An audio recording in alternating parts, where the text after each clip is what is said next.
Bonjour, aujourd'hui je suis ici avec Yves de Sarzan. Bonjour Coco. Bonjour, et tu crées en fait ces incroyables maisons nomades. Oui. C'est des constructions qu'on peut acheter, on achète le bois, on achète tout et puis tu as fait un mode d'emploi où on peut mettre ça quelque part chez nous dans le jardin. 40 mètres carrés, on peut y vivre. Donc tu as une toute nouvelle vision de comment on peut habiter peut-être demain ensemble. Raconte-nous un petit peu. Voilà, donc la législation n'est pas forcément simple concernant l'habitat léger pour l'instant, mais en fait, je pense que c'est un habitat qui a tout son sens parce qu'on utilise extrêmement peu de matériaux, donc c'est un habitat extrêmement écologique, c'est un habitat qui est pensé pour consommer peu d'énergie une fois qu'il est construit. Les plans, ils sont en libre accès, ça a été pensé pour que ce soit facile à faire pour la plupart des gens. Et du coup, les plans, tu les trouves soit sur mon site, soit j'envoie même aux gens intéressés les plans sur le programme SketchUp. Voilà, donc tout est gratuit. C'est fou. Pourquoi tu fais ça? Ah, pourquoi c'est arrivé? Écoute, je vais te dire toute la vérité. En fait, j'ai inventé ça en 2012. Et puis, je voulais le commercialiser. Et je me suis rendu compte que la législation était hyper complexe pour l'habitat léger, que si tu veux, les temps n'étaient pas encore prêts pour ce type d'habitat. Et du coup, plutôt que ça reste un cabanon dans mon jardin, j'ai décidé de communiquer là-dessus. C'est le nouveau monde. Voilà, de communiquer là-dessus et puis de faire en sorte que les plans soient en libre accès. Il y a une immense article qui est paru dans Passerelle Éco en 2014. Et où déjà tous les plans étaient expliqués. Voilà, donc on commence à en parler depuis un certain nombre d'années. Moi, je pense que c'est le nouveau monde vraiment. En fait, on amène nos trouvailles et nos innovations, nos inventions. Je crois que ça va devenir libre, non? Oui, oui. Ça devrait être Et puis ce qui est intéressant, c'est de considérer que tu n'es pas toi l'inventeur, mais que tu es le canal de ce qui te traverse. Et de ton invention entre guillemets. Parce que moi, en fait, ça m'est arrivé pour différentes raisons. Mais tu vois, c'est toutes ces coïncidences qui font que les choses arrivent. C'est-à-dire qu'il y avait une yourte au fond de mon jardin qui vieillissait très mal. Ma fille me demandait de penser à un habitat et de le construire avec moi. Donc, il fallait que je pense à quelque chose de simple.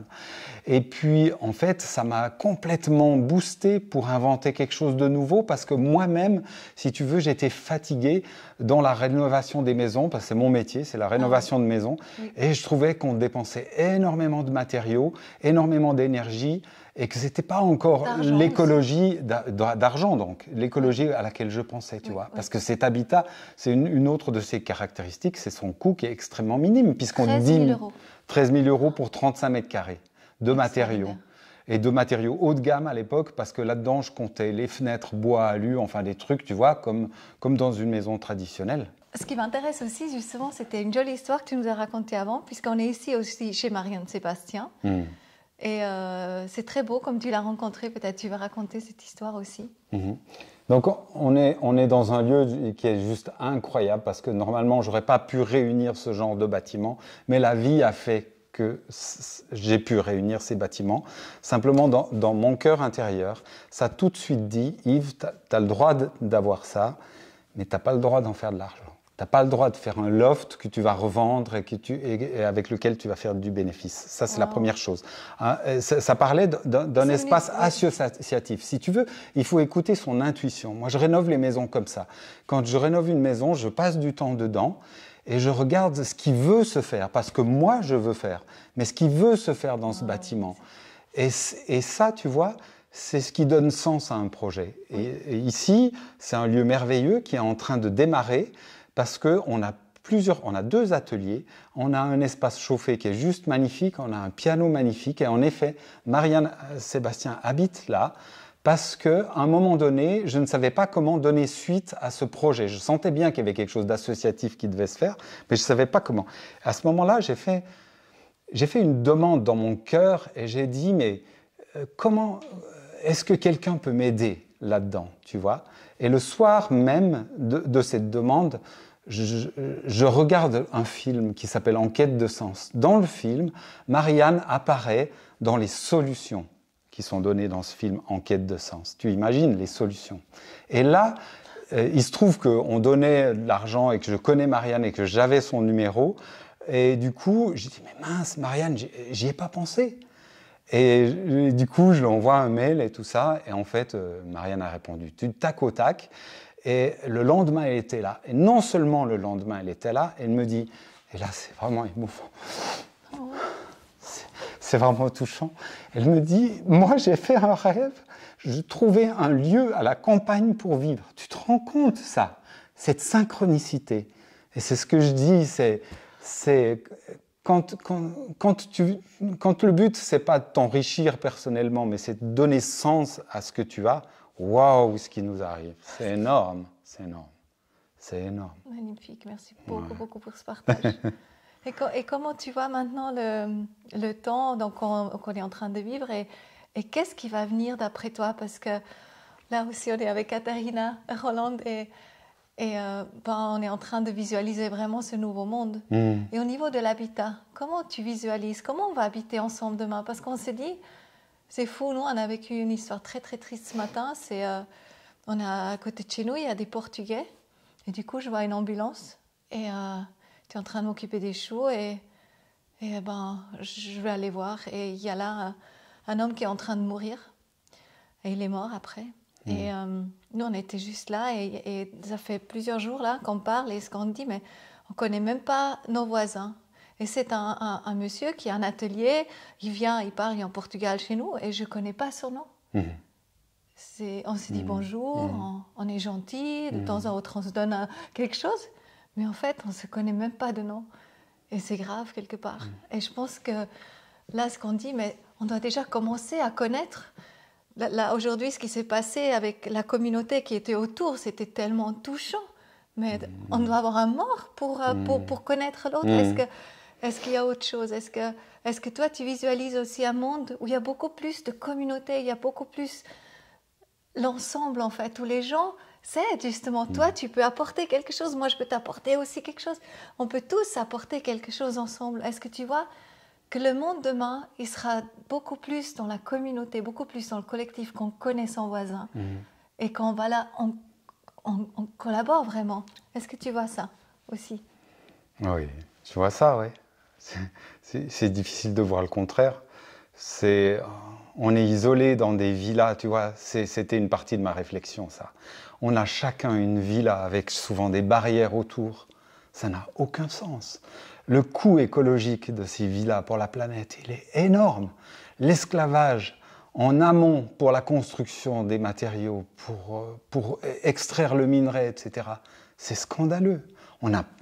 Ce monde-là n'a plus de sens d'exister, tu vois. Je disais plus de droit, mais c'est même pas une question de droit, c'est une question de sens, parce qu'on n'est pas heureux, tu vois. On n'est pas heureux parce qu'au fond de nous, on sait ça. On sait ce qu'on provoque en ayant tous ces biens.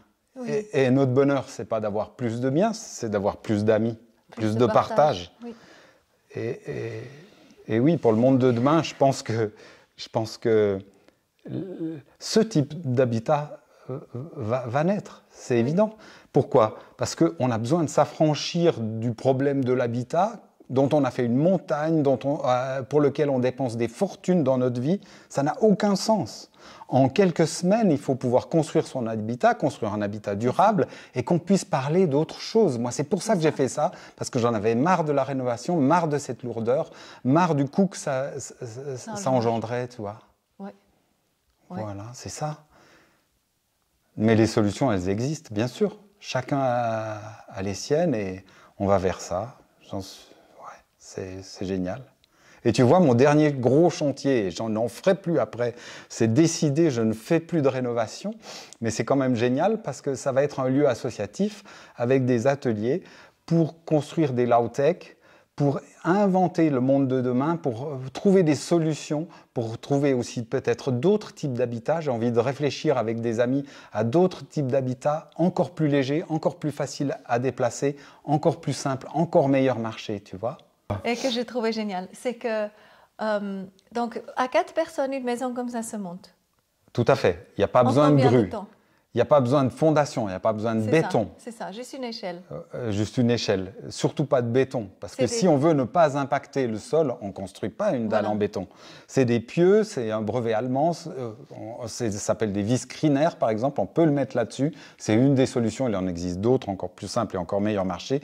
Mais tu mets ça comme c'est un habitat léger. Mais tu vois, tu économises sur tout, tu économises y compris sur les fondations. Et du coup, c'est des vis qui se plantent dans le sol qui font 10 cm de diamètre et tu viens poser ton habitat. Donc c'est un dodécagone, il y a 12 côtés, donc il y a 12 vis à l'extérieur. C'est aussi la géométrie sacrée?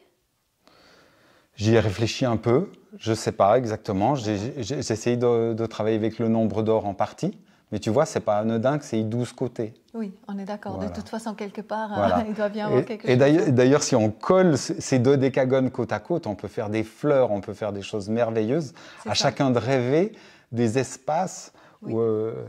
Et là, tu as dit, donc ça, c'est des bouts qu'on peut enlever comme ça.